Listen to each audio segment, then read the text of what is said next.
Hey everyone, welcome to Practice Mock and welcome to today's class of Editorial Insight। तो कैसे हैं आप सभी? आई होप आप सभी बहुत अच्छे होंगे। और अब तो एग्ज़ाम का सीज़न भी आ गया है, काफ़ी सारे एग्ज़ाम्स लाइनअप है। कुछ एग्ज़ाम्स हो चुके लाइक आरआरबी के प्री एग्ज़ाम्स हो गए हैं, आईबीपीएस क्लर्क का एग्ज़ाम अभी आने वाला है। तो आई होप कि आपके एग्ज़ाम्स भी काफ़ी अच्छे जा रहे होंगे और जो अपकमिंग एग्ज़ाम्स है उनके लिए आपकी प्रिपरेशन भी काफ़ी अच्छी चल रही होगी। साथ ही साथ आपकी रीडिंग कॉम्प्रिहेंशन एंड वोकैबुलरी भी काफ़ी अच्छी तरह से इम्प्रूव हो रही होगी, क्योंकि हम मेहनत ही इसलिए कर रहे हैं, हम और आप हर दिन मेहनत करते हैं जिससे कि हमारी रीडिंग, हमारा कॉम्प्रिहेंशन, वोकैबुलरी इम्प्रूव हो सके। तो चलिए इसी ऑब्जेक्टिव की तरफ आगे बढ़ते हुए आज का सेशन भी स्टार्ट करते हैं। आज के सेशन में भी एक काफ़ी अच्छा आर्टिकल है, वोकैबुलरी काफ़ी इंपॉर्टेंट है, काफ़ी रेलेवेंट है आपके एग्ज़ाम के पॉइंट ऑफ व्यू से। साथ ही साथ आरसी के कुछ क्वेश्चंस भी है जो हम मिलके करेंगे। तो चलिए without further ado let's start today's session. और एज़ यूजुअल हम वोकैबुलरी से स्टार्ट करने वाले हैं और जो पहला वर्ड है वो है इंजंक्शन, जो कि क्या है, एक नाउन है। अब इंजंक्शन क्या होता है? तो इंजंक्शन क्या होता है? एक ऑर्डर होता है या एक वार्निंग होती है जो कि एक पर्सन जो अथॉरिटी में होता है वो देता है, ऑर्डर कुछ करने का या वार्निंग कुछ ना करने का। तो अ वार्निंग और an order from someone in authority and that is called an injunction. ठीक है, सिनोनिम्स क्या होंगे इसके? Decree and mandate. डिक्री क्या होता है? एक ऑर्डर होता है। कैसा ऑर्डर होता है? ऑफिशियल ऑर्डर होता है जो कि पर्सन इन अथॉरिटी देता है, जो ये डिक्टेट करता है कि किसी को क्या करना चाहिए, क्या स्टेप्स लेने चाहिए, क्या मेजर्स लेने चाहिए। Similarly mandate. अब देखो, मैंडेट आप कनेक्ट करो मैंडेटरी से। मैंडेटरी क्या होता है? जो आपको करना ही करना है, जो ऑब्लिगेटरी है, जो आपकी ऑब्लिगेशन है, इसीलिए उस चीज़ को मैंडेटरी कहते हैं, क्योंकि वो एसेंशियल होता है, इंपॉर्टेंट होता है, वाइटल होता है, क्रूशियल होता है। तो मैंडेटरी से आप मैंडेट को कनेक्ट करो। मैंडेटरी क्या है? एडजेक्टिव है। ठीक है, हमें पता है कि मैंडेटरी क्या है? एडजेक्टिव है।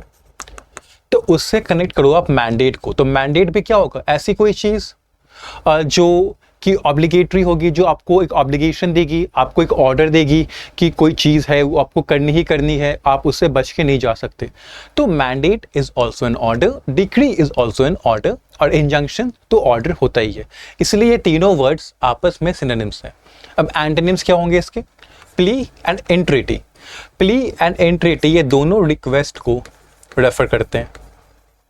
ठीक है, आप किसी को रिक्वेस्ट कर रहे हो, ठीक है, ऑनेस्टली रिक्वेस्ट कर रहे हो, डीपली हार्टली रिक्वेस्ट कर रहे हो कि आप वो सामने वाला पर्सन वो करे, आपकी रिक्वेस्ट माने, आप जो चीज़ चाहते हो वो करे, उसको इफेक्ट में लाए, एक्शन में लाए, तो उसको हम कहते हैं प्ली या एंट्रेटी। अब ये एंटोनिम्स कैसे हैं? अब देखो, डिक्री या मैंडेट होता है, ये ऑर्डर होता है। ठीक है, अगर ऑर्डर किसी को दिया जाता है, जो सामने वाला है उसको वो एक्शन लेना ही पड़ता है, because it's an order, he can not escape that. But request, plea, entreaty ये क्या होते हैं? ये एक ऑब्लिगेशन नहीं देते हैं सामने वाले को कि उसको करना ही करना है। ये उसके विल पे होता है, ये उसके चॉइस पे होता है, ये उसके डिसीजन पे होता है।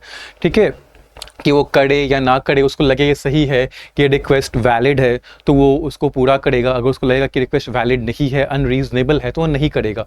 तो यहाँ पे क्या है? यहाँ पे है कि करना ही करना है, बट प्ली एंड एंट्रेटी के केस में नहीं करना होता है। सेकेंड वर्ड पे आते हैं, प्रैग्मेटिक। काफ़ी इंपॉर्टेंट वर्ड है आपके एग्जाम के पॉइंट ऑफ व्यू से, और एज इन जनरल भी काफ़ी इंपॉर्टेंट है, क्योंकि आर्टिकल्स में काफ़ी बार, पैसेजेस में काफ़ी बार आता है। प्रैग्मेटिक क्या है? एक एडजेक्टिव है, और इसका मतलब क्या होता है? Solving problems in a practical and sensible way, यानी प्रैक्टिकलिटी को, सेंसिबिलिटी को शो करता है। अगर कोई चीज़ प्रैक्टिकल है, सेंसिबल है, रीजनेबल है, रैशनल है, तो उसको हम क्या कहेंगे? वो प्रैग्मेटिक है। और किस तरह से करता है? Solving problems in a practical and sensible way rather than by having fixed ideas और थ्योरीज। मतलब इस तरह से आप प्रॉब्लम सॉल्व कर रहे हो। किस तरह से कर रहे हो? प्रैक्टिकल वे में कर रहे हो, सेंसिबल वे में कर रहे हो। आपके पास कोई फिक्स आइडियाज या थ्योरीज नहीं है कि आपने एक आइडिया अपने माइंड में बना लिया है और उसी आइडिया के अकॉर्डिंग आपको उस प्रॉब्लम को सॉल्व करना है या ट्राई कर रहे हो। भले ही वो प्रॉब्लम आपके आइडिया से मैच नहीं कर रही हो, जो रियलिटी है उस प्रॉब्लम की वो बहुत डिफरेंट है आपके आइडिया से, फिर भी आप वो आइडिया को लगाए जा रहे हो, उस थ्योरी को लगाए जा रहे हो, तो वो वाला अप्रोच नहीं लेना है। क्या अप्रोच लेना है? कि जो प्रॉब्लम जिस तरह का सॉल्यूशन डिमांड कर रहा है, जो प्रैक्टिकलिटी है प्रॉब्लम की, उसके अकॉर्डिंग प्रॉब्लम सॉल्व करना है प्रैक्टिकल या सेंसिबल वे में, उसको हम कहते हैं प्रैग्मेटिक। सिनोनिम्स काफ़ी कॉमन वर्ड है रियलिस्टिक। अब रियलिस्टिक क्या होता है? जो रियलिटी पे बेस्ड हो। किसकी रियलिटी? सिचुएशन की, प्रॉब्लम की, ठीक है, इन जनरल जो रियलिटी वहाँ पे अप्लाई हो रही है उसके अकॉर्डिंग एक्शंस लिए जा रहे हैं, मेजर्स लिए जा रहे हैं, तो वो रियलिस्टिक है। रैशनल भी उसी को कहेंगे जो सेंसिबल है, प्रैक्टिकल है। एंटोनिम्स क्या होंगे इसके? आइडियलिस्टिक एंड यूटोपियन, काफ़ी इंपॉर्टेंट वर्ड है। अब देखो आइडियलिस्टिक एंड यूटोपियन ये दोनों क्या रेफर करते हैं? परफेक्शन, ठीक है, एटीट्यूड ऑफ परफेक्शन। अब एटीट्यूड ऑफ परफेक्शन से क्या मतलब है? मतलब अगर किसी पर्सन का आइडियलिस्टिक एटीट्यूड है, यूटोपियन एटीट्यूड है, तो उसके माइंड में एक तरह से एक कह सकते हो अनरीजनेबल एक एटीट्यूड रहता है कि उसको चीज़ें परफेक्ट चाहिए, या वो ये होप कर रहा होता है, ये ड्रीम कर रहा होता है, ये एंटिसिपेट कर रहा होता है कि सारी चीज़ें परफेक्ट हो जाएंगी। बट रियलिटी क्या होती है कि कोई भी चीज़ कभी भी परफेक्ट नहीं हो सकती, ठीक है। कोई सोसाइटी हो, कोई सिचुएशन हो, कोई पर्सन ही क्यों ना हो, कभी भी परफेक्ट नहीं होता, फ्लॉज होते हैं सब में, चाहे वो सिचुएशन हो, कोई सोसाइटी हो या फिर पर्सन हो। तो ऐसा एटीट्यूड रखना कि सब कुछ परफेक्ट चाहिए, ये सब कुछ आगे जाके परफेक्ट हो जाएगा, ठीक है, उसको हम क्या कहते हैं? Idealistic and utopian. अब चूंकि ये रियलिटी से बहुत डिटैच्ड होती है, क्योंकि रियलिटी पे बेस्ड है नहीं, क्योंकि रियलिटी क्या है कि फ्लॉज, ड्रॉबैक्स होते ही होते हैं, इसीलिए ये रियलिटी से बहुत परे होते हैं, ठीक है, प्रैक्टिकल नहीं होते हैं, सेंसिबल नहीं होते हैं, इसीलिए एंटोनिम्स है प्रैग्मेटिक के। थर्ड वर्ड इज एफोर्डिज्म, नाउन है। एफोर्डिज्म क्या होता है? एक short phrase that says something true या वाइज, मतलब एक कथन हो, काइंड ऑफ कह सकते हैं वाइज सेइंग, हाँ क्या कह सकते हैं? वाइज सेइंग, ठीक है, सुना होगा ना आपने एक सेइंग है, लुक बिफोर यू लीप, ठीक है, look before you leap. You leap का मतलब क्या है? कूदना, कि और लुक बिफोर मतलब कूदने से पहले देखना, मतलब कि इससे पहले कि तुम कूदो देख लो कि क्या है। तो ये क्या है? ये काइंड ऑफ एफोर्डिज्म एक शॉर्ट फ्रेज है जो कि क्या दर्शाता है? विजडम। विजडम किस चीज का? कि किसी भी यहाँ पे कूदने का सेंस क्या है कि कोई फ्यूचर एक्शन लिया जा रहा है, कोई मेजर लिया जा रहा है, तो उस एक्शन को लेने से पहले, उस मेजर को लेने से पहले उसके कंसीक्वेंसेस को, उसके इफेक्ट को, रिजल्ट को ध्यान में रखना चाहिए कि क्या क्या रिजल्ट हो सकता है। अगर वो एक्शन लिया जाए तो क्या रिजल्ट्स, क्या परिणाम हो सकते हैं उस एक्शन के, वो ध्यान में रखना। तो एक वाइज सेइंग है, तो इसको हम एफोर्डिज्म कहेंगे, ठीक है। सिनोनिम्स क्या है इसके? अडाजी, मैक्सिम, दोनों का मतलब वही होता है। कोई शॉर्ट सेइंग जो कोई मतलब वाइज बात कर रही होती है या कोई ट्रू बात कर रही होती है, उसको क्या कहते हैं? अडाजी, मैक्सिमम या एफोर्डिज्म। अब एंटोनिम्स क्या होंगे इसके? एब्सर्डिटी, ऐसी कोई चीज़ जो कि सिली बात कर रही है, फुलिश बात कर रही है, अनरीजनेबल बात कर रही है, इम्प्रैक्टिकल बात कर रही है, उसको हम क्या कहते हैं? एब्सर्डिटी, क्योंकि वो एब्सर्ड होती है। एब्सर्ड का मतलब ही होता है silly, foolish, stupid, impractical. Second is paradox. अब पैराडॉक्स क्या होता है? Paradox kind of self contradictory statement होता है, मतलब एक सिचुएशन जिसमें दो आइडियाज हैं और दोनों एक दूसरे को कॉन्ट्राडिक्ट कर रहे हैं, और चूंकि कॉन्ट्राडिक्ट कर रहे हैं तो वो ट्रू नहीं हो सकते, ठीक है, फिर भी वो है, इसको हम कहते हैं पैराडॉक्स। अब इसको, ये थोड़ा सा कॉम्प्लिकेटेड है ये पैराडॉक्स का कॉन्सेप्ट, मैं आपको एग्जांपल से बताता हूँ। हाँ, एक मिनट, कहाँ लिखूँ? यहाँ पे करता हूँ। समझ लो एक बुक है, ठीक है, क्या है ये? बुक। इस बुक के पहले पेज पे क्या लिखा है कि दिस बुक इज ब्लैंक, ठीक है। एक बुक है, बुक के पहले पेज पे क्या लिखा है कि दिस बुक इज ब्लैंक, मतलब ये किताब खाली है, ठीक है। अगर हम इसको माने, अगर इस बात को हम सच्चाई माने कि ये बुक खाली है, तो उसके अकॉर्डिंग बुक खाली होनी चाहिए। बट क्या ये बुक खाली है? क्या इस बुक में कुछ भी नहीं लिखा है? नहीं, लिखा तो है, पहले पेज में लिखा तो है दिस बुक इज ब्लैंक। तो अगर पहले पेज में ही लिखा हुआ है दिस बुक इज ब्लैंक, तो फिर बुक खाली कैसे है? तो यहाँ पे क्या है? दो कॉन्ट्राडिक्टरी आइडियाज हैं। बुक बता रही है कि बुक खाली है, बट बुक के पहली पेज पे लिखा हुआ है, तो बुक खाली कैसे हो गई? तो इसी सिचुएशन को हम पैराडॉक्स कहते हैं, ठीक है। काइंड ऑफ ये भी थोड़ी सी इम्प्रैक्टिकल हो जाती है और रियल नहीं लगती है, इसीलिए ये एफोर्डिज्म का एंटोनिम है, क्योंकि एफोर्डिज्म वाइज बातें करता है, ट्रू बातें, रियल बातें करता है। आते फोर्थ पे पिथी। पिथी क्या है? एडजेक्टिव है, मतलब कोई चीज बहुत शॉर्ट है बट जो मीनिंग है वो काफी अच्छे से एक्सप्रेस कर देती है। ठीक है, मतलब अगर सिंपल वे में कहा जाए तो कम वर्ड्स का यूज करके बहुत ही क्लियर वे में कुछ एक्सप्रेस कर देना, कोई मीनिंग एक्सप्रेस कर देना, कुछ कह देना, तो उस क्वालिटी को हम पिथी कहते हैं। ठीक है, सिनोनिम्स क्या है? Succinct, concise. कॉन्साइज तो काफी आपने कॉमन वर्ड है, काफी बार देखा भी होगा। ठीक है, ब्रीफ भी होता है, ब्रीफ वे में मतलब कम वर्ड्स का यूज करके, कंसाइज में भी कम वर्ड्स का यूज करके। पिथी भी वही होता है कि कम वर्ड्स का यूज करके बताया जाए कोई चीज को, वो भी कैसे बताया जाए कि मीनिंग पूरी तरह से क्लियर हो जाए, क्रिस्टल क्लियर, कम वर्ड्स का यूज करके। तो उसको हम क्या कहते हैं? पिथी, ससिंक्ट, कंसाइज या ब्रीफ। एंटोनिम्स क्या होंगे? Verbose and diffuse. वर्बोस किसको कहते हैं? यूजिंग लॉट ऑफ वर्ड्स, जरूरत से ज्यादा, अननेसेसरली, मतलब जरूरत से ज्यादा वर्ड्स का यूज कर रहा है कोई अपने टेक्स्ट में या अपनी बातों में, may be to sound like कि उसको ऐसा दिखाना है कि वो बहुत इंटेलिजेंट है, या फिर इम्प्रेस करने के लिए रीडर्स को, लिसनर्स को जरूरत से ज़्यादा वर्ड्स यूज़ कर रहा है, जिससे कि जो मीनिंग है वो उतनी क्लियर नहीं हो पा रही है। उसको हम वर्बोस या फिर डिफ्यूज कहते हैं। डिफ्यूज भी उसी को कहते हैं, ये भी एक एडजेक्टिव है। ठीक है, कुछ सेंस में वर्ब का भी काम करता है। डिफ्यूज एक वर्ब भी होता है जिसका मतलब होता है फैला देना, बट डिफ्यूज एक एडजेक्टिव भी है, काफ़ी लोगों को पता नहीं होगा। तो आज आपने जो नया चीज़ सीखा वो क्या है कि डिफ्यूज एक एडजेक्टिव है। इसका मतलब होता है ऐसी कोई चीज़ जो बहुत ज़्यादा अननेसेसरी यूज़ करती है वर्ड्स का। ठीक है, 5 इज सररियल, एडजेक्टिव है, इसका मतलब क्या होता है? Dream like. ठीक है, सररियल का मतलब क्या होता है? ड्रीम लाइक, मतलब सपने के जैसा। वो आपने सपना देखा होगा, कैसा होता है? सपने में जो आपको दिख रहा होता है, काइंड ऑफ मूवी दिख रही होती है, कैसी होती है? बहुत अजीब सी सिचुएशन बनी होती है, अजीब चीज़ें हो रही होती है जो कि रियलिटी में हो ही नहीं सकती। होता है ना कि उड़ रहे हैं, गिर रहे हैं, पता नहीं अचानक बिल्डिंग ऐसे उल्टी हो गई। देखा होगा आपने, मूवी देखी होगी इंसेप्शन। ठीक है, उसमें दिखाया कैसे गया है कि जो ड्रीम वर्ल्ड कैसा होता है कि बीच में ही सिटी के बीच में ही ट्रेन चलने लग जा रही है, स्नोफॉल होने लग जा रहा है। तो ड्रीम कैसा होता है? स्ट्रेंज होता है। ठीक है, रियल नहीं लगता है, तो उसको हम क्या कहते हैं? सररियल। सिनोनिम्स क्या होंगे? बिजार। बिजार का मतलब क्या होता है? स्ट्रेंज।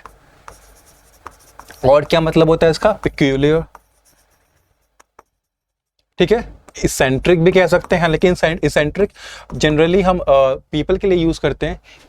कोई लोग ऐसे, कोई पर्सन है जो कि बहुत स्ट्रेंज ऑड बिहेवियर एग्जिबिट करता है। ठीक है, but strange and peculiar can be used as well as bizarre can be used for situations as well. ये एक वर्ड है काइमेरिकल। ठीक है, काइमेरिकल क्या है? ऐसी कोई चीज जो रियल नहीं हो सकती। ठीक है, ऐसी कोई चीज जो सपने में ही हो सकती है, उसको काइमेरिकल कहते हैं। ठीक है, काफी इंपॉर्टेंट वर्ड है, न्यू वर्ड भी है। तो ये दोनों वर्ड्स इसके सिनोनिम्स है। अब अगर एंटोनिम्स की बात करें तो कॉन्क्रीट एंड टैंजिबल, दोनों का मतलब क्या होता है? रियल। ऐसी कोई चीज जो कि परसेप्टिबल है। कैसे? बाय टच, मतलब छू के आप उसको देख सकते हैं, वो रियल है। ठीक है, एग्जिस्ट करती है रियलिटी में, तो उसको हम क्या कहते हैं? कॉन्क्रीट या टैंजिबल। तो ये दोनों वर्ड्स उसके एंटोनिम। सिक्स्थ रेल्म है। रेल्म्स यहाँ पे लिखा है क्योंकि रेल्म का प्लूरल फॉर्म है। सिंगुलर क्या होता है? बिना एस के, REALM। अब रेल्म क्या होता है? कोई एरिया होता है इंटरेस्ट का या एक्टिविटी का। देखो ऐसे रेल्म का जो एक मीनिंग है, लिटरल मीनिंग, उसका मतलब होता है किंगडम। ठीक है, यानी कि पीस ऑफ लैंड या फिर जो किंगडम है वो। ठीक है, अब ये इंटरेस्ट है, एक्टिविटी है। अब जैसे बहुत सारे रेल्म्स होते हैं, जब साइंस का ही अलग अलग रेल्म है, अलग अलग फील्ड्स है, बॉटनी है, जूलॉजी है, बायोटेक्नोलॉजी है, मेडिसिन है, तो वो भी क्या रेल्म्स है। तो ऐसे किसी भी चीज़ का जो एरिया होता है उसको रेल्म कहते हैं। स्फीयर भी कहते हैं, डोमेन भी कहते हैं। ठीक है, और एंटोनिम क्या होंगे इसके? होल और इन्फिनिटी। क्यों एंटोनिम है होल एंड इन्फिनिटी? क्योंकि जो रेल्म्स क्या होता है वो एक बड़ा पार्ट है, उसका एक काइंड ऑफ अलग अलग डोमेन को, अलग अलग फील्ड को रिप्रेजेंट करता है। ठीक है, तो जो एक ऐसी चीज जो पूरे में ही है और एक एक इंडिविजुअल चीजों को रिप्रेजेंट नहीं कर रही है, तो उसके एंटोनिम होगी। इसलिए होल और इन्फिनिटी, क्योंकि इन्फिनिटी भी क्या होता है? कभी खत्म ना होने वाली चीज को रिप्रेजेंट करता है होल में। तो ये दोनों वर्ड्स उसके एंटोनिम्स हो गए। 7 इज एनविसाज। काफ़ी बार ये वर्ड हमने देखा है अलग अलग आर्टिकल्स में। ठीक है, काफ़ी इंपॉर्टेंट वर्ड भी है। बहुत सिंपल मीनिंग है किसी चीज़ को इमेजिन करना, एंटिसिपेट करना, एक्सपेक्ट करना। इमेजिन और expect something in the future, specially something good, उसको हम क्या कहते हैं? एनविसाज करना। विजुअलाइज करना, इनविजन करना भी कहते हैं उसको, तो दोनों ही वर्ड सिनोनिम है। एंटोनिम्स क्या होगा? डाउट करना, डिसबिलीव करना। ठीक है, मतलब कि आपको डाउट हो रहा है, आप उसको इमेजिन नहीं कर पा रहे हो, आपको लग रहा है कि होगा या नहीं होगा। ठीक है, अनसर्टेनिटी की फीलिंग है आपके अंदर, या डिसबिलीव, आप बिल्कुल ही बिलीव नहीं करते, ये चीज़ तो हो ही नहीं सकती, तो आप इमेजिन भी नहीं कर रहे हो उस चीज़ को। तो दोनों वर्ड्स क्या है? एंटोनिम्स है। इट इज फैंटेसी, ठीक है, नाउन है। इनविसाज क्या थी? वर्ब की फर्स्ट फॉर्म थी। फैंटेसी क्या है? नाउन है। It's a product of N imagination. ठीक है, आप इमेजिन करते हो, ठीक है, माइंड में सोचते हो काश ऐसा होता, काश वैसा होता।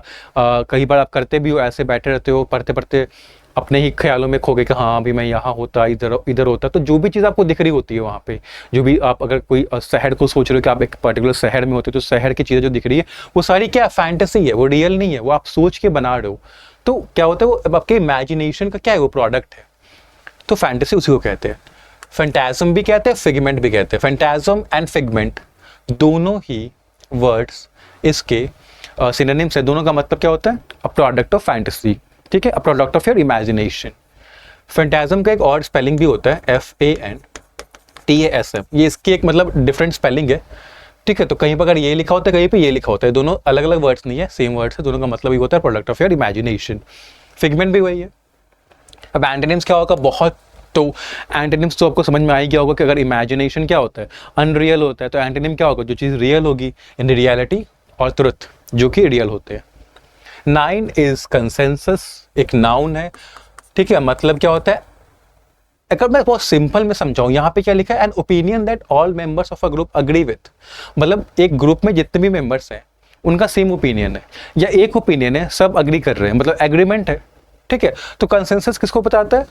एग्रीमेंट को बताता है कि सब लोग अग्री कर रहे हैं किसी आइडिया से, किसी ओपिनियन से, किसी बात से। ठीक है, यूनैनिमिटी काफी इंपॉर्टेंट वर्ड है। ठीक है, देखने से काफी लग रहा है कि एक मिनट, ये वर्ड तो पूरा ही ढक गया। यूनैनिमिटी, हाँ, लग रहा है पता नहीं क्या, तो मतलब क्या, कौन सी भयंकर इसकी मीनिंग होगी, इतना लाइक डिफिकल्ट वर्ड लग रहा है यूनैनिमिटी। कॉन्करेंस, इतना डिफिकल्ट वर्ड लग रहा है, पर देखो मीनिंग कितनी सिंपल है, एग्रीमेंट। यूनैनिमिटी क्या होता है? कि लोग यूनैनिमस है। यूनैनिमस है मतलब कि डिफर नहीं कर रहे, कॉन्फ्लिक्ट नहीं हो रहा उनके बीच आइडियाज को लेके, अग्री कर रहे सेम आइडिया को लेके, सेम फीलिंग को लेके, सेम एटीट्यूड को लेके। कॉन्करेंस भी वही है, एग्रीमेंट है। ठीक है, एंटोनिम्स क्या होगा? डिस्कॉर्ड एंड कॉन्फ्लिक्ट, मतलब कि आइडियाज को लेके एग्रीमेंट नहीं है, डिसएग्रीमेंट है। ठीक है, तो डिस्कॉर्ड और कॉन्फ्लिक्ट क्या बताते हैं? डिसएग्रीमेंट। ठीक है, और क्या? डिसेंशन, काफी इंपॉर्टेंट वर्ड है डिसेंशन। ठीक है, इसका मतलब क्या होता है कि डिसएग्रीमेंट है आइडियाज को लेके, कॉन्ट्राडिक्टरी आइडियाज है, कॉन्ट्रास्टिंग आइडियाज है। ठीक है, अपोजिंग आइडियाज है, ऑपोजिशन है लोगों में, एग्रीमेंट नहीं है, डिसएग्रीमेंट है। तो दोनों वर्ड्स उसके एंटोनिम्स है। 10 इज लेबोरियस, एडजेक्टिव है।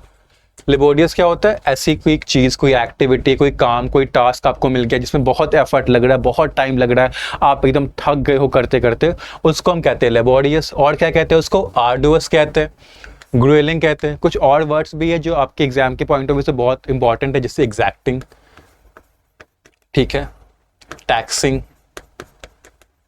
तो ये दोनों वर्ड्स काफी इंपॉर्टेंट है। दोनों चारों वर्ड्स, इनफैक्ट पांचों वर्ड्स का, laborious, arduous, gruelling, exacting and taxing का मतलब क्या होता है? कोई ऐसी एक्टिविटी, काम, जॉब, टास्क या रिस्पॉन्सिबिलिटी जिसमें बहुत ज़्यादा एफर्ट लग रहा है, बहुत ज़्यादा टाइम लग रहा है, बहुत टायरसम है, टायर कर दे रही है, आपको थका दे रही है, तो उसको हम ये इन वर्ड से रिप्रेजेंट कर सकते हैं। एंटोनिम्स क्या होगा? फैसाइल एंड कशी। फैसाइल मतलब क्या होता है? Very easy. एफर्टलेस, एफर्ट लग ही नहीं रहा, एकदम ऐसे ऐसे हो जा रहा है, ऐसे, तो वो क्या है? फैसाइल।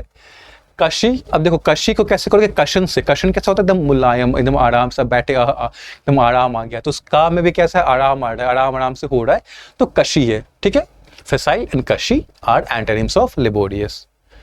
11th word is past, verb की सेकंड एंड थर्ड फॉर्म है।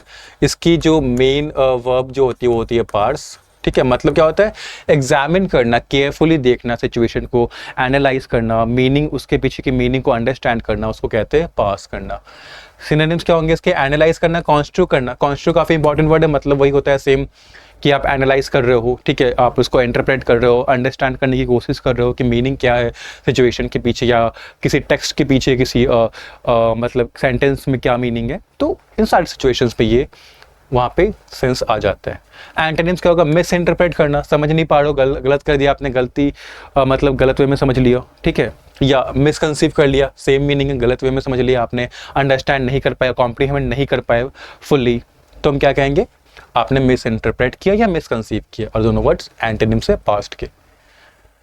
12 इज अनसेटलिंग, एडजेक्टिव है। अब अनसेटलिंग वो चीज़ होती है जो आपको अपसेट कर दें, ठीक है, आपको नर्वस कर दे, वरीड कर दे, आप में आपको चिंतित कर दे, आपको डरा दे, ठीक है, उसको हम क्या कहते हैं? अनसेटलिंग। और क्या कहते हैं? डिस्क्वाइटिंग, काफ़ी इंपॉर्टेंट वर्ड।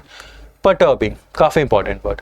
मीनिंग सेम है, ऐसी कोई चीज़ जो एंग्जाइटी क्रिएट करे, एंग्जाइटी कॉज करे, वरी कॉज करे, आपको चिंता में डाल दे, आपको डर में डाल दे, परेशान, आप टेंशन में आ गए हो, उसको हम कहते हैं अनसेटलिंग, डिस्क्वाइटिंग, परटर्बिंग। एंटोनिम्स क्या होगा? रीअश्योरिंग, जो आपको रीअश्योर कर रही है, आपको वापस दिलासा दिला रही है कि नहीं सब कुछ ठीक हो जाएगा, चीज़ें जैसे आप चाहते हैं वैसे ही है, आपको सूद कर रही है, आपको काम कर रही है, आपके फीलिंग्स को हटा रही है, जो आपका ये नर्वसनेस की फीलिंग है, जो वरी, जो एंग्जाइटी की फीलिंग है, उसको हटा रही है। तो रीअश्योरिंग एंड सूदिंग आपके एंटोनिम्स हो गए इस वर्ड के। किसके? अनसेटलिंग के। 13 इज मुंडेन, मंडेन, ठीक है, नाउन, सॉरी नाउन नहीं है, मंडेन क्या है? एडजेक्टिव है, फ्लो में निकल जाता है कि नाउन। मंडेन किसको कहते हैं? जो चीज़ इंटरेस्टिंग नहीं है, जो एक्साइटिंग नहीं है, अनइंटरेस्टिंग है, बोरिंग है, डल है, उसको क्या कहते हैं? मंडेन, ठीक है। उसको हमड्रम भी कहते हैं, वेपिड भी कहते हैं। हमड्रम क्या है? वही चीज़ जो रोज हो रहा है, कोई उसमें एक्साइटमेंट नहीं है और कोई इंटरेस्ट उसमें नहीं है, एकदम बेकार सा लग रहा है, बोरिंग सा, अरे यार ये तो फिर वही चीज़ स्टार्ट हो गई, ठीक है। वेपिड कोई, मतलब देखो वेपिड क्या होता है? ऐसी चीज़ कोई टेस्ट ना हो किसी चीज़ में, जैसे यार इसमें भी कोई टेस्ट नहीं है, ये एकदम बोरिंग लग रहा है, एकदम से डल सा लग रहा है, तो उसको हम कहेंगे मंडेन, हमड्रम, वेपिड। एंटोनिम्स क्या होगा? कि वाह मजा आ गया, ऐसी कोई चीज़ स्टिम्युलेट कर दी आपको, इंथ्रैलिंग, कैप्टिवेट कर दी, बहुत इंटरेस्टिंग लग रहा है, आप एकदम हटा ही नहीं पा रहे हो अपनी नज़र, अपनी ध्यान पूरा उस आपके उस तरफ ही है, तो उस चीज़ को हम क्या कहेंगे? Stimulating and enthralling. एक फ्रेज है इन एसेंस। अब इन एसेंस हम यूज़ क्या करते हैं? जब हम सबसे इंपॉर्टेंट चीज़ किसी को बता रहे हो, हमने मतलब एक बड़ी सी स्पीच दे दी, अब हम चाहते हैं कि उस स्पीच में जो सबसे इंपॉर्टेंट मैसेज था उसको हम बता दें एक सेंटेंस में, तो हम यूज करते हैं इन एसेंस, कि in essence this is to be done, या दिस इज द सिचुएशन, ठीक है। तो relating to the most important characteristics और आइडियाज ऑफ समथिंग, ठीक है। तो जो सबसे इंपॉर्टेंट आइडियाज जो है, जो सबसे इंपॉर्टेंट उसका एस्पेक्ट जो है, कैरेक्टरिस्टिक्स जो है, उसको जो बताए, उसको बताने के लिए हम क्या कहते हैं? In essence. तो ये थी आज की वोकैबुलरी। अब आते हैं आज के आर्टिकल पे, कि टाइटल है और एक छोटा सा डिस्क्रिप्शन है, इसको आप पढ़ लो, ठीक है। ये रहा आपका पहला पैराग्राफ। यहाँ पे आपको वीडियो को पॉज करके पहले खुद से रीड करना है, जैसे मैं स्लाइड्स और नेक्स्ट करूँगा, तो ये पहला पैराग्राफ है, इसको आप रीड कर लेना पॉज करके। फिर ये सेकंड पैराग्राफ है, ठीक है। फिर ये थर्ड पैराग्राफ है, ये लास्ट पैराग्राफ भी है। अब आते हैं क्वेश्चंस पे। अब इसी पैराग्राफ पे बेस्ड कुछ क्वेश्चंस हैं, इन क्वेश्चंस को भी पहले आप खुद से करने की कोशिश करना, क्योंकि ये क्वेश्चंस ऐसे मैंने बनाए हैं कि आपकी रीडिंग एंड कॉम्प्रीहेंशन को टेस्ट करेगी, और इससे को पता चलेगा कि कितना इंप्रूव हो रहा है आपका रीडिंग एक्चुअल में, ठीक है। क्योंकि यही चीज़ फिर आगे जाके एग्जाम में बेनिफिट करेगी। अगर आप रीड कर पा रहे हो, कॉम्प्रीहेंड कर पा रहे हो, तो आपके बहुत सारे क्वेश्चन तो ऐसे निकल जाएंगे। आरसी हो गया, रीडिंग कॉम्प्रीहेंशन क्वेश्चन हो गए, आपका पैराजंबल हो गया, क्लोज पैसेज हो गया, सब क्या है, सब रीडिंग कॉम्प्रीहेंशन वोकैबुलरी का खेल तो होता है। तो इसलिए क्वेश्चन है, तो पहले इसको करना, फिर ये सेकेंड क्वेश्चन, ये रहा थर्ड, ये रहा फोर्थ। तो चलिए स्टार्ट करते हैं। प्रोडक्टिव स्लीपिंग मतलब ऐसी स्लीपिंग जो प्रोडक्टिव हो, प्रोडक्टिव मतलब कुछ रिजल्ट, कुछ हेल्पफुल और बेनिफिट हमारे लिए प्रोड्यूस करे, वैसी स्लीपिंग, तो वैसा सोना। ड्रीम अ लिटिल ड्रीम, क्या कहना जा रहा है कि सपने देखो, बट कैसा? छोटा सपना देखो, ठीक है। There's something unsettling about the current projects to make the Sandman's domain productive. अब ऑथर क्या बता रहे हैं कि कुछ तो अनसेटलिंग है, कुछ तो चिंता वाली बात है। किस चीज से? जो करंट प्रोजेक्ट्स है, जो अभी काम चल रहा है किस पे, कि जो सैंडमैन्स डोमेन है। अब देखो सैंडमैन्स डोमेन किसको कहते हैं, जिन्होंने भी सैंडमैन एक शो है वो देखा होगा, तो वो तो तुरंत कर पाएंगे रिलेट क्या सैंडमैन मतलब ड्रीम्स। तो बेसिकली तो सैंडमैन्स डोमेन हम कहते हैं वर्ल्ड ऑफ ड्रीम्स को, ठीक है, क्योंकि सर्टेन स्टोरीज के अकॉर्डिंग सैंडमैन एक कैरेक्टर है जो ड्रीम्स को कंट्रोल करता है, नाइटमेयर्स को कंट्रोल करता है। तो सैंडमैन का डोमेन क्या है, सैंडमैन का रेल्म क्या है, किंगडम क्या है, उसका किंगडम है वर्ल्ड ऑफ ड्रीम्स। तो इसी वर्ल्ड ऑफ ड्रीम्स जो सपनों की दुनिया है, इस पे काम चल रहा है, कैसे सपनों की दुनिया को प्रोडक्टिव बनाए, मतलब सपनों का यूज करके कुछ प्रोडक्टिव करे, कुछ यूजफुल लेके आए रियल वर्ल्ड में। ये जो प्रोजेक्ट इस पे चल रहा है, ये ऑथर क्या बता रहे कि कुछ तो चिंता वाली बात है इस चीज से, ये चीज नहीं होनी चाहिए। They reduce something that is essentially mysterious to the mundane, the source of inspiration to an algorithm। और क्यों अनसेटलिंग है, क्योंकि देखो ड्रीम्स क्या है, they reduce something that is essentially mysterious। Dreams हमारे लिए मिस्टीरियस है, क्यों, क्योंकि हम अभी तक पता नहीं कर पाए कि हम ड्रीम्स क्यों देखते हैं, ड्रीम्स के पीछे की मीनिंग्स क्या है, सिग्निफिकेंस क्या है, तो मिस्टीरियस है हमारे लिए, ठीक है, मिस्ट्री है। अब अगर हम उनको प्रोडक्टिव वे में यूज करना स्टार्ट कर देंगे तो जो उनका जो नेचर है, उनकी जो क्वालिटी है, मिस्टीरियस क्वालिटी, वो खत्म हो जाएगी और ड्रीम्स क्या बन जाएंगे, मंडेन बन जाएंगे, बोरिंग बन जाएंगे ड्रीम्स, ठीक है। सोर्स ऑफ इंस्पिरेशन है ड्रीम्स, काफी लोगों के लिए इंस्पिरेशन भी प्रोवाइड करते हैं। वो क्या बन जाएंगे, कि एल्गोरिदम बन जाएंगे। जैसे कंप्यूटर में कैसा होता है कि कमांड दो, ये काम कर दिया, क्या सिंपल मशीन में क्या होता है, बटन दबाओ काम कर दिया, तो ड्रीम्स भी वैसे ही हो जाएंगे, क्या यूज किया, कोई छोटा सा काम हो गया।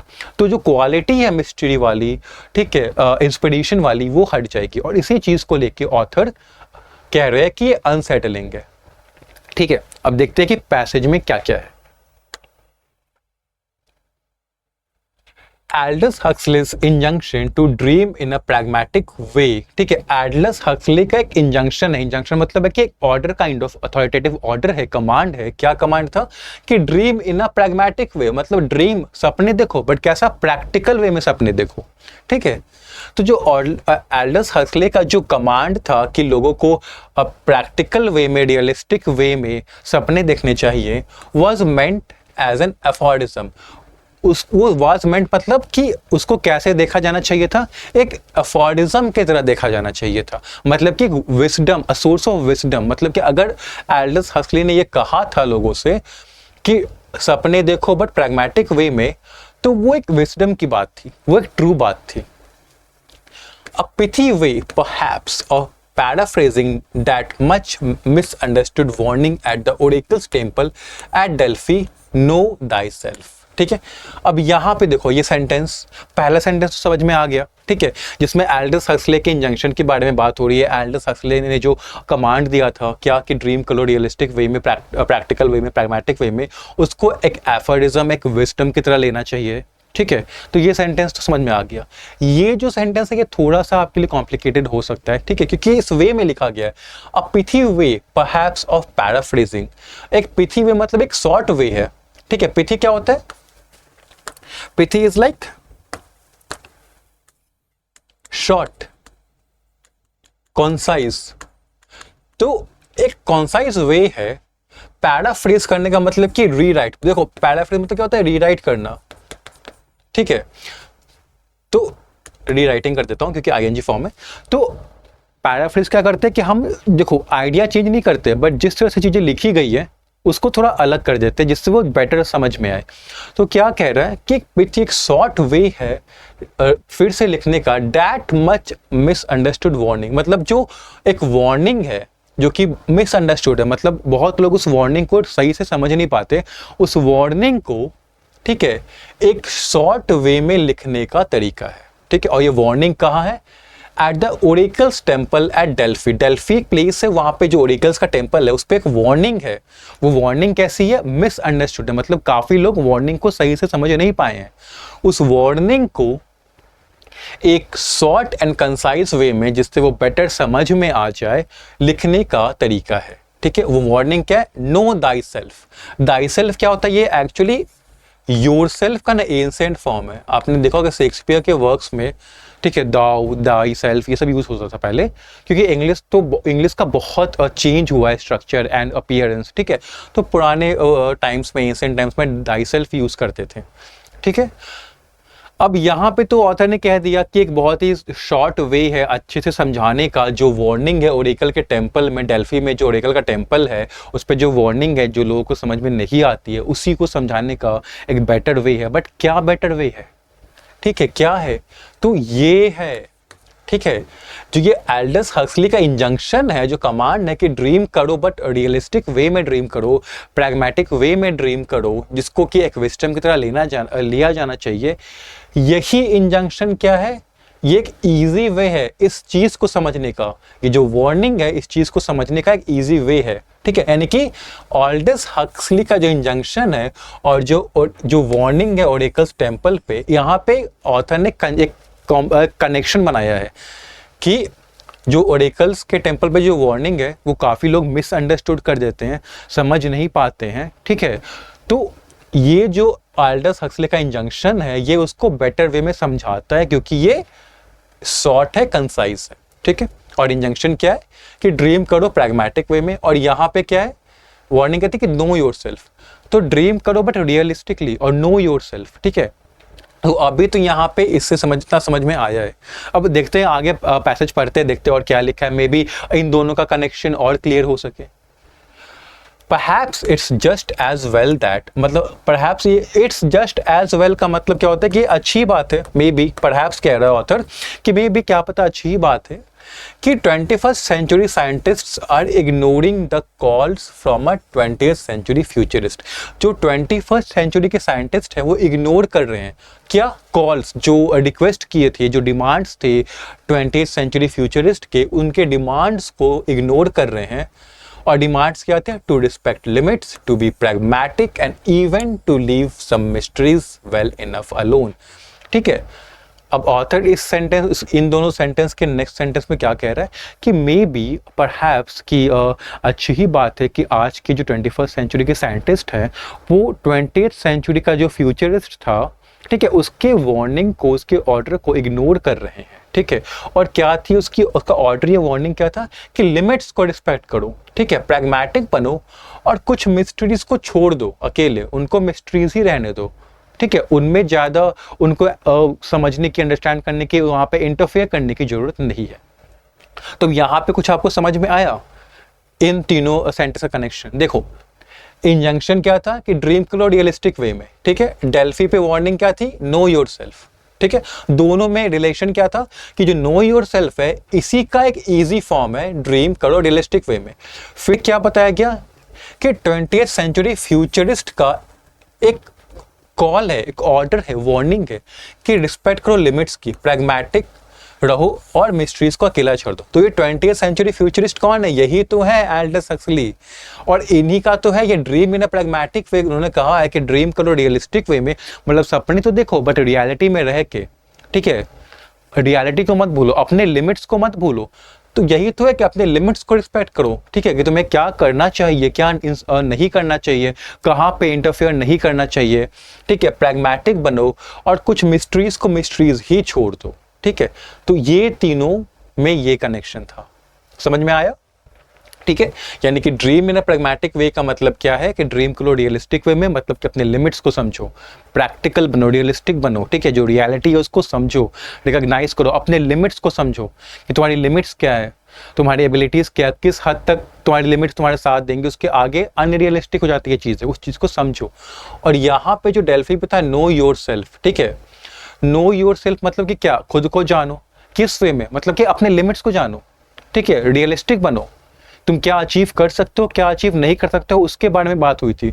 तो ये नो योर सेल्फ जो था ये काफ़ी मतलब मिसअंडरस्टूड कर जाते थे लोग कि नो योर सेल्फ मतलब क्या? खुद को जानो, किस तरह से जानो। ठीक है, तो जब ऑल्डस हक्सली ने इंजंक्शन किया कि ड्रीम करो प्रैग्मेटिक वे में, तो इसकी मीनिंग क्लियर हो गई। ठीक है, कि नो योर सेल्फ मतलब कि अपनी लिमिट्स को पहचानो। ठीक है, और उसी लिमिट्स की बात यहाँ कर रहे हैं कि साइंटिस्ट क्या कर रहे हैं? इग्नोर कर रहे हैं यहाँ पे जो ऑल्डस हक्सली ने कहा है, और जो टेम्पल पे जो वार्निंग है उसको इग्नोर कर रहे हैं आज के साइंटिस्ट। ठीक है, वो अपने लिमिट्स रिस्पेक्ट नहीं कर रहे, प्रैग्मेटिक नहीं है, और मिस्ट्रीज जो है उसमें इंटरफेयर करने की कोशिश कर रहे हैं। अब आगे देखते हैं कि और आगे कैसे कॉन्टेक्स्ट क्लियर होता है। कंपनीज आउट ऑफ कैलिफोर्निया में बेस्ड कुछ कंपनीज हैं इंक्लूडिंग रैम स्पेस, उसमें से एक कंपनी का नाम दिया ऑथर ने रैम स्पेस करके, are trying to take advantage of lucid dreaming to enhance productivity. वो क्या कर रहे हैं, एडवांटेज लेना चाह रहे हैं, मतलब सोच रहे हैं कि एडवांटेज मिल जाए किससे, लूसिड ड्रीमिंग से। एडवांटेज किस सेंस में लेना चाह रहे हैं कि प्रोडक्टिविटी इनहांस हो सके, मतलब लूसिड ड्रीमिंग का यूज करके प्रोडक्टिविटी बढ़ाने की कोशिश कर रहे हैं कुछ कंपनीज कैलिफोर्निया में, जिसमें से एक कंपनी है रैम स्पेस। इन एसेंस, अब देखो यहाँ पे ऑथर ने कहा इन एसेंस, ठीक है, मतलब यहाँ पे इतनी सारी बात कही। अब जो इंपॉर्टेंट बात है वो आपको बताएंगे ऑथर, इसलिए इन एसेंस का यूज होता है। The most private and sordid of realms, जो सबसे यहाँ पे समझना, the most private and sordid of realms में किसकी बात हो रही है, प्राइवेट मतलब ड्रीम्स की बात हो रही है, क्योंकि ड्रीम्स क्या होता है, हर लोग का ड्रीम अलग अपना होता है, ठीक है, प्राइवेट होता है, इंडिविजुअल होता है, ठीक है, और सर्डियल भी होता है, मतलब ड्रीम्स कैसे होते हैं, रियल तो होते नहीं है, उनमें कुछ ऐसी चीज़ें भी दिखती है जो अनरियल होती है, ठीक है, बिजार होती है, स्ट्रेंज होती है, अनयूजुअल होती है।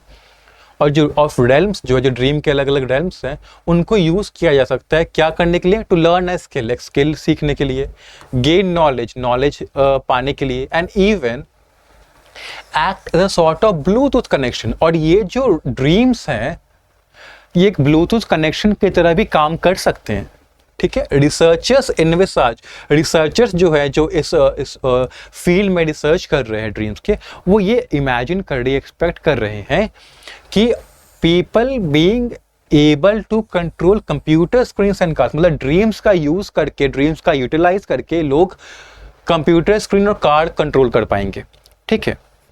तो ये पैराग्राफ समझ में आ गया आपको। अब आगे देखते हैं। Lucid dreaming has a long history, lucid dreaming की हिस्ट्री काफी लंबी है, मतलब काफी टाइम से लूसिड हिस्ट्री का कॉन्सेप्ट चला आ रहा है। Perhaps as long as humanity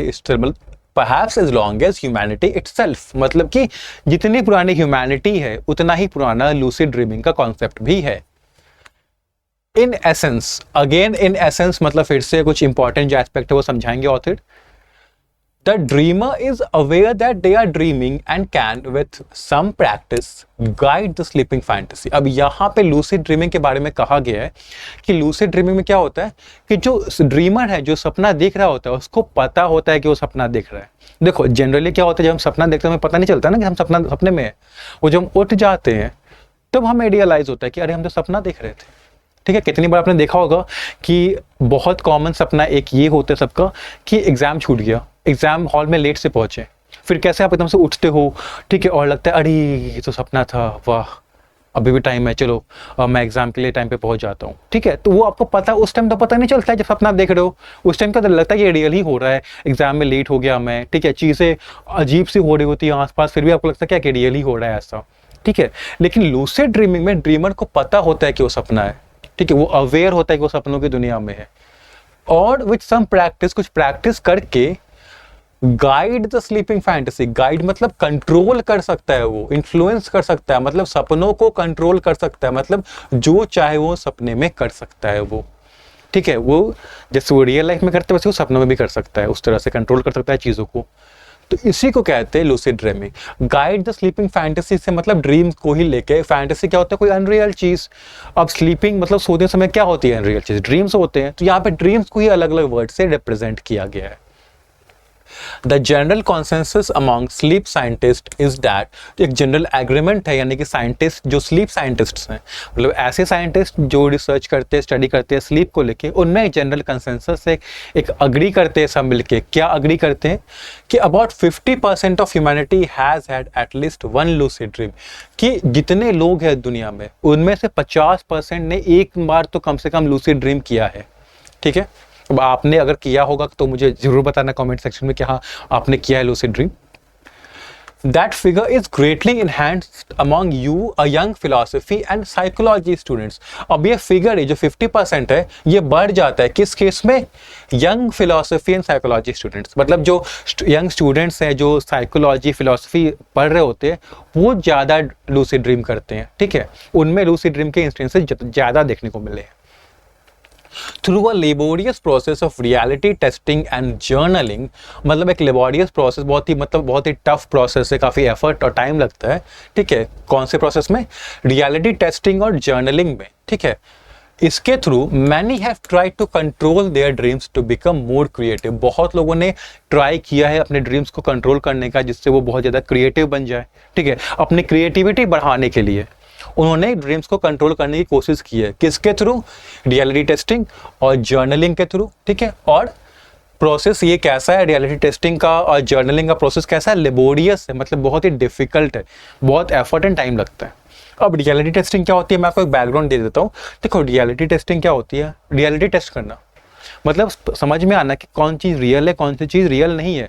तो अगर आप सपने देख रहे हो, तो जो ये लोग होते हैं जो ये लूसिड ड्रीमिंग को मतलब लूसिड ड्रीमिंग करना चाहते हैं, कंट्रोल करना चाहते हैं अपने ड्रीम्स को, वो क्या करते हैं? वो देखते हैं कुछ चीज़ें, कुछ साइंस ड्रीम्स में जो उनको बताए कि ये रियल नहीं है, ठीक है। अब जैसे कोई चीज़ हो सकती है, जैसे कुछ भी हो, कोई भी चीज़ अजीब सी हो, चीज़ें उल्टी फुल्टी हो, साफ साफ नहीं दिख रही हो, ब्लर दिख रही हो, ठीक है। तो उस चीज़ को वो ध्यान रखते हैं, ठीक है। और जर्नलिंग करते हैं। जर्नलिंग क्या होता है? जर्नल यानी डायरी में लिखना, मतलब जो भी वो ड्रीम्स में देखते हैं वो लिखते जाते हैं, जिससे वो आगे जाके ये जो जर्नल किया उन्होंने, इन्फॉर्मेशन लिखी है, वो उनको यूज़ कर सके अपने ड्रीम्स में कि हाँ ये मैंने लिखा था, ये मुझे याद है, हाँ ऐसा हुआ था, मतलब ये ड्रीम है, ये रियलिटी नहीं है, ये साइन है ड्रीम का। ऐसी चीज़ें ड्रीम में ही होती है, रियलिटी में नहीं होती हैं, ठीक है। तो इन प्रोसेसेस के थ्रू उन्होंने कोशिश किया है ड्रीम्स को कंट्रोल करने का, जिससे वो ज़्यादा क्रिएटिव हो सके। And therapist from Freud onwards, Freud कौन है? सिगमंड फ्रूड एक थेरेपिस्ट थे, ठीक है। उनके बाद जितने भी थेरेपिस्ट आए हैं, ठीक है, जिनमें ओरेकल्स और सामंस भी हैं, have passed dreams for meaning. उन्होंने ड्रीम्स को क्या किया? एनालाइज किया है, उनके पीछे, ड्रीम्स के पीछे मीनिंग क्या है, इंटरप्रिटेशन क्या है, वो समझने की कोशिश की है। अब ओरेकल्स क्या होते हैं मैं बताता हूँ। देखो, अब बहुत पुराने टाइम में जब बहुत ज़्यादा सुपरस्टिशन होता था, तो लोग क्या करते थे? वो गॉड से एडवाइस मांगते थे। तो ओरेकल्स वो लोग होते थे जो गॉड को रिप्रेजेंट करते थे, और इन द सेंस कि अगर वो एडवाइस दे रहे हैं लोगों को, तो लोग मानते थे कि गॉड का ही एडवाइस है, ठीक है। तो वो गॉड की तरफ से लोगों को एडवाइस देते थे, तो वो ओरेकल्स थे। और सामंस होते हैं ऐसे लोग जो कि स्पिरिट्स को से कांटेक्ट कर सकते हैं, ठीक है, सोल से कांटेक्ट कर सकते हैं, तो वो सामंस होते हैं। तो थेरेपिस्ट, ओरेकल, सामंस, थेरेपिस्ट, वैसे जो फ्रूड के बाद जितने भी थेरेपिस्ट आए, उन सब ने कोशिश की है, पास एनालाइज किया है ड्रीम्स को, कि उनके पीछे की मीनिंग या इंटरप्रिटेशन को समझ सके। There's something unsettling about the current projects to make the Sandman's domain productive। अब देखो, जैसे फर्स्ट पैराग्राफ में बात की गई है, ऑथर ने बताया है कि कैसे ड्रीम्स पे वर्क चल रहा है, ऐसे साइंटिस्ट वर्क कर रहे हैं कि ड्रीम्स को कैसे प्रोडक्टिव बनाए, ठीक है। स्पेशली लूसिड ड्रीम्स को यूज़ करके कैसे प्रोडक्टिव बनाए चीज़, उनको यूज़ करे रियल वर्ल्ड में। तो ये चीज़ ऑथर को थोड़ी अनसेटलिंग लग रही है, ठीक है। थोड़ा सा ऑथर वरी है, ठीक है। ये बता रहे कि कुछ वरी वाली बात तो है जो प्रोजेक्ट चल रहे हैं सैंडमैन्स डोमेन को प्रोडक्टिव, यानी ड्रीम वर्ल्ड को प्रोडक्टिव बनाने के लिए। First, because they reduce something that is mysterious to the mundane, the source of inspiration to an algorithm। ये चीज़ हमने स्टार्टिंग में भी डिस्कस किया था। क्यों है? क्योंकि देखो, अब ड्रीम्स क्या है? मिस्टीरियस नेचर के होते हैं और सोर्स ऑफ इंस्पिरेशन होते हैं। किस वे में? बहुत सारे ऑथर्स हैं जिन्होंने ड्रीम्स में जो चीज़ें उन्होंने देखी है उस पर बेस्ड स्टोरीज लिखी हैं, पोएम्स लिखे हैं और फिल्म्स बनाई हैं। तो क्या है? ड्रीम्स मिस्टीरियस होती हैं क्योंकि कोई समझ नहीं सकता, प्लस सोर्स ऑफ इंस्पिरेशन है, ठीक है। अब अगर हम उनको प्रोडक्टिव बनाने की कोशिश करेंगे कि कैसा काम कर रहे हैं, तो कार्ड कंट्रोल कर रहे हैं, कंप्यूटर स्क्रीन कंट्रोल कर रहे हैं, तो ये बोरिंग काम है, ठीक है। तो इससे हम जो क्वालिटी है, जो ड्रीम्स की इंस्पायर करने की मिस्टीरियस क्वालिटी है, ये घट जाएगी और ड्रीम्स क्या बन जाएंगे? एक एल्गोरिदम बन जाएंगे। एल्गोरिदम क्या होता है? एक सेट ऑफ कमांड्स होते हैं, आपने कंप्यूटर को दे दिया कि हाँ प्रिंट दिस फाइल, तो फाइल प्रिंट कर रहा है, ठीक है। तो वो बन जाएगा। मतलब यहाँ पे जो सिग्निफिकेंस है ड्रीम्स का, जो इंपॉर्टेंस है, वो घट जाएगी। In the 18th century, Coleridge woke up in the middle of the night with one of his greatest poems। Coleridge एक पोएट हैं 18th सेंचुरी के, वो एक बार रात में जाग गए, ठीक है। और क्या? In the middle of the night with one of his greatest poems almost form, मतलब कि वो जगे और उनके माइंड में पोयम बन गई थी, उनकी सबसे ग्रेटेस्ट पोयम कैसे बनी हो गई, ड्रीम के थ्रू। उन्होंने सपना देखा होगा और उस सपने पे बेस्ड पोयम बनाया और वही पोयम जाके one of his greatest poems बनी, ठीक है। He wrote down what became Kubla Khan और a vision in a dream. तो जो पोयम का नेम है कुबला खान या a vision in a dream, वो एक्चुअली उन्होंने उस पोयम का जो कॉन्सेप्ट था, जो उसका उस पोयम की जो स्टोरी थी, उन्होंने ड्रीम में देखी थी। तो यहाँ से ऑथर ये कर रहा है एम्फसाइज, हाईलाइट कि कैसे पहले ड्रीम्स सोर्स ऑफ इंस्पिरेशन रहे हैं, सोर्स ऑफ क्रिएटिविटी रहे हैं। Today people can turn on a kettle. अब आज के समय में क्या कर सकते हैं लोग ड्रीम्स का यूज करके, अगर ड्रीम्स पे जो वर्क कर रहा है वो सक्सेसफुल हुआ तो क्या काम कर पाएंगे, तो केटल ऑन करेंगे ड्रीम्स का यूज करके, कार कंट्रोल करेंगे। तो यहाँ पे कॉन्ट्रास्ट शो कर रहा है, यहाँ पे क्या बताया जा रहा है, क्रिएटिविटी, ठीक है। और क्या बताया जा रहा है, इंस्पिरेशन, जो इंस्पिरेशनल क्वालिटी है ड्रीम की। और यहां पे क्या बताया जा रहा है कि चीजें कितनी बोरिंग हो सकती है, ठीक है। एल्गोरिदम बेस्ड हो जाएंगी, कॉमन प्लेस हो जाएंगी, कोई उनका सिग्निफिकेंस या इंपॉर्टेंस नहीं रह जाएगा। ड्रीम्स का जो अभी तक हमारे लिए एक सोर्स ऑफ मिस्ट्री रही है, सोर्स ऑफ इंस्पिरेशन रहा है, क्रिएटिविटी का सोर्स रहा है, एक मैजिकल क्वालिटी है ड्रीम्स में। काफ़ी लोग ड्रीम्स देखते हैं, कितने ही जैसे बताया ऑथर ने कि सामंस है, ओरिकल्स है, साइको एनालिस्ट्स हैं, थिंकर्स है, जो ड्रीम्स को एनालाइज करते हैं, क्या मीनिंग है ड्रीम्स की, एक इंपॉर्टेंस होता है ड्रीम्स का हमारे लाइफ में, वो इंपॉर्टेंस खत्म हो जाएगा ड्रीम्स का, और वो बस एक काइंड ऑफ कमांड बन जाएंगे, एल्गोरिथम बन जाएंगे रेगुलर डे टू डे काम करने के लिए। तो इस चीज को लेके ऑथर थोड़े से अनसेटलिंग है, ठीक है। तो ये रहा आज का पैसेज। अब कुछ क्वेश्चंस कर लेते हैं, ठीक है। पहला क्वेश्चन क्या है, which of the following statements would the author most likely agree with. 5 statements दिए गए हैं, हमने जो पढ़ा पैसेज में उसके हमने जो अंडरस्टैंड किया पैसेज में उसके बेसिस पे हमें आंसर करना है कि ऑथर इन 5 में से किस स्टेटमेंट पे वो अग्री करेंगे, ठीक है।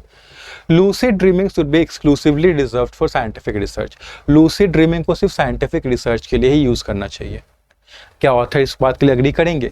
बिल्कुल नहीं, क्योंकि ऑथर क्या बोलते हैं कि लूसिड ड्रीमिंग पे जो रिसर्च चल रही है कि उनको प्रोडक्टिव बनाए, उसको लेके वो वरिड है। तो वो ऑथर ये जरूर कभी नहीं कहेंगे कि सिर्फ साइंटिफिक रिसर्च उस पर करनी चाहिए, कि साइंटिस्ट उस पर वर्क करे, वहाँ से यूजफुल प्रॉपर्टीज निकाले, ड्रीम्स की प्रोडक्टिव बनाए। तो ये तो गलत हो गया। The integration of lucid dreaming into everyday technology is a positive development.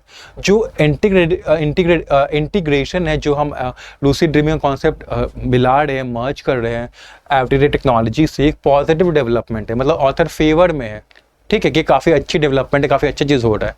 क्या ऑथर फेवर में है? नहीं, ऑथर ने क्रिटिसाइज किया है इस चीज़ को कि ये चीज़ करने से अगर हम लूसिड ड्रीमिंग को टेक्नोलॉजी से मर्ज कर देंगे, ठीक है, तो उन्होंने क्या कहा कि इससे जो ड्रीम्स का जो mystical, magical, inspirational, creativity increase करने वाला जो क्वालिटी है वो घट जाएगा। और क्या बन जाएगा? ड्रीम एक एल्गोरिथम बन जाएगा जिससे हम टेक्नोलॉजिकल काम कर पा रहे हैं, क्या कैटल ऑन कर रहे हैं, कंप्यूटर कंट्रोल कर रहे हैं, स्क्रीन कंट्रोल कर रहे हैं, ये सब। तो ये भी गलत है। The mysteries of dreams should be left unexplored to preserve their creative potential। हाँ, इससे जरूर करेगा ऑथर कि जो ड्रीम्स है उनको छोड़ देना चाहिए मिस्ट्रीज को, क्योंकि ऑथर ने अब याद करो स्टार्टिंग में, अब हम पीछे अगर जाएं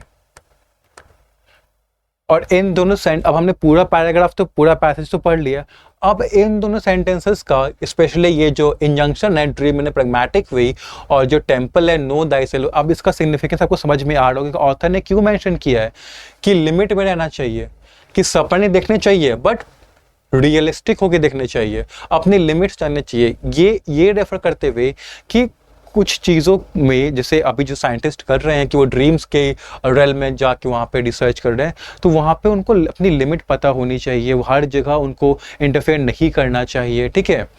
इस चीज़ के कॉन्टेक्स्ट में उन्होंने कहा है। तो ये तो वो कभी नहीं कहेंगे, इस तरह की बात तो अग्री नहीं करेंगे इन दोनों बात से। हाँ, इससे करेंगे कि जो ड्रीम्स की मिस्ट्रीज है उनको छोड़ देना चाहिए, कि उनकी जो क्रिएटिविटी वाला जो कैरेक्टरिस्टिक है उसका वो बना रहे, ठीक है।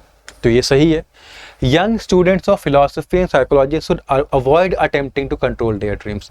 अब देखो ऑथर ने ये तो कहा है कि लूसिड ड्रीमिंग करते हैं यंग स्टूडेंट्स फिलॉसफी और साइकोलॉजी के, बट क्या उन्होंने ये कहा है कि इनको नहीं करना चाहिए? नहीं कहा है ना, तो ये गलत हो गया। The oracle's warning to know thy self is irrelevant to modern science. अब देखो ओरेकल का जो वार्निंग है नो दाई सेल्फ, कि अपने लिमिट्स को समझो, कि ये इररेलेवेंट है, कि ऑथर ने ये बोला है या ये सजेस्ट किया है कि मॉडर्न साइंस के लिए इररेलेवेंट है? नहीं, पूरा पैसेज ही तो इसके अराउंड घूम रहा है कि लिमिट्स समझो अपनी, ठीक, लिमिट समझनी चाहिए, मिस्ट्रीज को वैसे ही रहने दो, ड्रीम्स को डिस्टर्ब मत करो, ड्रीम वर्ल्ड को डिस्टर्ब मत करो, ठीक है। तो ये भी गलत, तो आंसर आपका सी करेक्ट है। Why does the author mention the figure of about 50% when discussing lucid dreaming? 50% का जो कॉन्सेप्ट है जो ऑथर ने यहाँ पे डिस्कस किया था, कहाँ पे, एक मिनट, हाँ ये रहा, 50% का ये किस कॉन्टेक्स्ट में यूज किया है? यही दिखाने के लिए कितने लोग लूसिड ड्रीमिंग करते हैं, ठीक है। तो क्या दिखाने के लिए? To emphasise how rare and unusual lucid dreaming is. अब 50% अगर कर रहे हैं तो रेयर अनयूजुअल कैसे हो गया लूसिड ड्रीमिंग? कि रेयर किसको कहते हैं? बहुत जो कभी कभारी हो, ना के बराबर हो। जब 50% हो रहा है तो रेयर कैसे हो गया? To highlight the prevalence of lucid dreaming among the general population. Prevalence क्या होता है? कि कोई चीज कितनी कॉमन है। तो हाँ, लूसिड ड्रीमिंग कॉमन है तभी तो 50% कर रहे हैं, और साइकोलॉजी एंड फिलोसफी के स्टूडेंट्स की किस्मत तो 50% से भी ज़्यादा है। तो प्रेवलेंस को हाईलाइट करने के लिए उन्होंने यूज़ किया। टू आर्ग्यू, ये बताने के लिए, ये आर्ग्यू करने के लिए कि lucid dreaming is primarily a phenomenon among sleep scientist. नहीं कि सिर्फ स्लीप साइंटिस्ट हैं, जो स्लीप पे रिसर्च करते हैं वही सिर्फ लूसिड ड्रीमिंग करते हैं, गलत है। To contrast lucid dreaming in different age groups, अलग अलग एज ग्रुप्स में लूसिड ड्रीमिंग कैसा होता है इसको बताने के लिए। तो एज ग्रुप, अलग अलग एज ग्रुप्स को तो लेके ऑथर ने डिस्कस ही नहीं किया, तो डिस्कस नहीं किया तो उस पर हम और सोचेंगे ही नहीं, गलत कर देंगे। To question the accuracy of scientific studies, ये भी नहीं जो साइंटिफिक स्टडीज हुए हैं उसकी एक्यूरेसी को क्वेश्चन करने के लिए उन्होंने यूज किया, नहीं। 50% का यूज एक ही चीज के लिए हुआ है, कितना कॉमन है लूसिड ड्रीमिंग। और क्या? Which aspect of lucid dreaming does the author find most concerning in the context of the passage? lucid dreaming के किस एस्पेक्ट को लेके काफी चिंतित है ऑथर, काफी कंसर्न है, किस चीज को लेके? The potential to improve productivity through dream manipulation, जो ड्रीम को मैनिपुलेट करके प्रोडक्टिविटी बढ़ाने का जो पोटेंशियल है उसको लेके, ठीक है। The increasing number of people experiencing lucid dreams, ज़्यादा से ज़्यादा लोग लूसिड ड्रीम एक्सपीरियंस कर रहे हैं, इस चीज़ को लेके ऑथर थोड़े से कंसर्न्ड है। The reduction of dreams to mere algorithm and tools, dreams के वैल्यू को रिड्यूस कर देना, उनको बस एल्गोरिदम या टूल्स में बना देना उसका। The difficulty in mastering the skill of lucid dreaming, जो डिफिकल्टी है कि लूसिड ड्रीमिंग आसानी से नहीं हो पाती है, थोड़ी डिफिकल्टी लगती है उसको मास्टर करने में, उस चीज़ को लेके कंसर्न्ड है। या the ability to control external devices through dream, जो डिवाइसेस को कंट्रोल करने का जो एबिलिटी है उसको लेके कंसर्न्ड है। अब यहाँ जो ऑप्शंस बहुत क्लोज हैं, ठीक है, ये भी कुछ ऑप्शंस आपको लग रहे होंगे कि एक से ज़्यादा ऑप्शन करेक्ट हो सकते हैं, बट देखो ऑथर कंसर्न क्यों है? क्योंकि वो ड्रीम्स का जो रेलेवेंस है, जो उनका मिस्टिकल नेचर है, जो मैजिकल नेचर है, वो घट के वो मेरे एल्गोरिदम में, मेरे टूल्स में बन जाएंगे, इसी को लेकर तो कंसर्न है, ठीक है। तो आपको सबसे करेक्ट, सबसे एप्रोप्रिएट ऑप्शन मार्क करना है जो कि एग्जैक्ट मैच करता हो पैसेज में दिए गए इन्फॉर्मेशन से। पैसेज में दिए गए इन्फॉर्मेशन में यही था कि ड्रीम्स का जो मीनिंग है वो रिड्यूस हो जाएगा और ड्रीम्स क्या बन जाएंगे? एल्गोरिदम बन जाएंगे और टूल्स बन जाएंगे, तो इसलिए करेक्ट है। The potential to improve productivity through dream manipulation, ठीक है, प्रोडक्टिविटी को इंप्रूव करने का ड्रीम मैनिपुलेशन को लेके पोटेंशियल है, बट ये बहुत ब्रॉड सेंटेंस है, ये एल्गोरिदम में और टूल्स को लेके डिस्कस नहीं कर रहा। साथ ही ये सेंटेंस ये नहीं बता रहा है कि ड्रीम का सिग्निफिकेंस कम हो जाएगा, ठीक है, तो ये गलत हो गया। ये तो गलत ही है, ठीक है, ये भी गलत है। The ability to control external devices through dreams, इसको देखो ये एक एस्पेक्ट है बस इसका, ठीक है, ये अभी तक प्रूव नहीं हुआ है। एक मतलब कि एक पॉसिबिलिटी कि ये कुछ काम हम कर पाएंगे, मतलब ऑथर क्या कह रहे हैं कि बोरिंग काम करेंगे हम, ठीक है। अब ये एम्फसाइज नहीं हुआ है कि नहीं कंट्रोल ही करने के लिए यूज किया जाएगा लूसिड ड्रीम्स को, ठीक है। वो क्या कह रहे हैं कि जो डे टू डे काम है, ब्रॉड सेंस क्या है, मेन क्या मैसेज कन्वे करना चाहते हैं ऑथर कि लूसिड ड्रीमिंग को हम एल्गोरिदम या टूल्स में रिड्यूस कर देंगे, जिससे अभी जो काम होते हैं जैसे कंट्रोल वगैरह करना, कैटल ऑन करना, उसको लेके क्यों बोरिंग काम हो जाएंगे। वो एक्सटर्नल डिवाइस को कंट्रोल करना भी हो सकता है, वो कोई और काम भी हो सकता है जो हम डे टू डे में कर सकते हैं। तो एक स्पेसिफिकली नहीं बताया, इसलिए ये वाला ऑप्शन भी गलत है।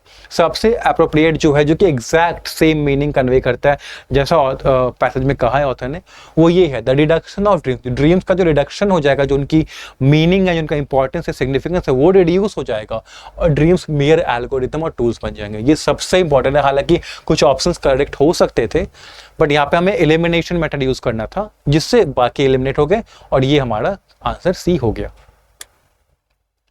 What is the significance of the phrase today people can turn on a kettle in the context of the passage? Author ने एक बात कहा है, today people can turn on a kettle। इसका सिग्निफिकेंस क्या है पैसेज में? It illustrates the advanced capabilities of lucid dreaming in modern times। Modern आज के समय में जो लूसिड ड्रीमिंग के एडवांस कैपेबिलिटीज है उसको भी रिप्रेजेंट करता है। क्या एडवांस कैपेबिलिटीज को रिप्रेजेंट करता है? क्या जो बोरिंग कैपेबिलिटीज है जो ऑथर चाहते हैं ना हो उसको रिप्रेजेंट करता है? तो ये गलत है। It highlights the mundane outcomes of using dreams for practical purpose. ठीक है, वो क्या हाईलाइट करता है? जो मंडेन आउटकम्स, मतलब ड्रीम्स का प्रैक्टिकल पर्पस के लिए यूज करना, जिससे कि बोरिंग आउटकम निकलेगा, बोरिंग काम हम करेंगे, डे टू डे काम करेंगे, उसको हाईलाइट करता है। तो हाँ, ये हो सकता है एक ऑप्शन, तो हम इसको रखेंगे। It suggest that technology has made dreams more accessible to everyone. ये बताता है कि टेक्नोलॉजी के हेल्प से अब लोग ज़्यादा ड्रीम्स देख रहे हैं। मोर एक्सेसिबल मतलब कि ड्रीम्स की पहुंच सबके पास है, मतलब लोग ज़्यादा ड्रीम देख पा रहे हैं टेक्नोलॉजी के हेल्प से। तो ये तो आउट ऑफ द कॉन्टेक्स्ट चला गया। It demonstrates how dreams can now be used to perform complex task. वो ये बताता है कि ड्रीम्स कैसे यूज किए जा सकते हैं कॉम्प्लेक्स टास्क करने के लिए। पहली बात की अभी जो बात कही है ऑथर ने पैसेज में, वो सिर्फ रिसर्च को लेके है, उसका आउटकम आया नहीं है कि टास्क हो रहे या नहीं कर रहे, हो रहे। सेकेंडली, जो पोटेंशियल टास्क है जो होंगे आगे, वो कैसे होंगे? बोरिंग होंगे, मंडेन टास्क होंगे, कॉम्प्लेक्स टास्क नहीं होंगे। कॉम्प्लेक्स टास्क कैसे होते हैं? बहुत ही, जिसमें बहुत सारे स्टेप्स होते हैं, ठीक है, बहुत बड़ा कोई टास्क होता है।